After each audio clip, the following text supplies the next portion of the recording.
কবেকার বাংলাদেশের বংশোদ্ভূত হামজা চৌধুরীকে নিয়ে এসে বাংলাদেশ দেখছি বেশ কয়েকদিন ধরে খুব লাফালাফি করছে। আবার নাকি বাংলাদেশের কিছু কিছু পাবলিক বলছে যে ভারতীয় ফুটবল টিম নাকি ভয় পেয়েছে, তাই তো ভারতীয় ফুটবল টিম সুনীল ছেত্রীকে অবসর থেকে তুলে এনে খেলাচ্ছে। তো সেই সব পাবলিকদের বলতে চাই যে সুনীল ছেত্রী তো আমাদের ভারতীয় প্লেয়ার, আমাদের ভারতের প্লেয়ার, তাই তাকে অবসর থেকে তুলে এনে খেলানো হচ্ছে।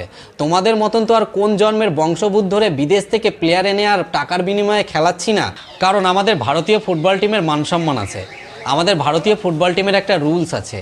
তোমরা বলছিলে না যে ভারতীয় ফুটবল টিম নাকি ভয় পেয়েছে, সো আসলে ভয় তো বাংলাদেশের ফুটবল টিম পেয়েছে।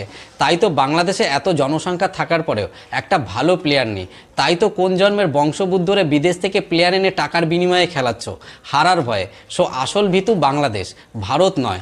আসলে ভয় পেয়েছে বাংলাদেশ ফুটবল টিম, ভারতের ফুটবল টিম নয়। আন্ডারস্ট্যান্ড? আর এই ভিডিওটাকে একটু বেশি বেশি শেয়ার করবে, আর ভারতীয় হলে জয় হিন্দ, বন্দে মাতরম, ভারত মাতা কি জয় কমেন্ট করবে।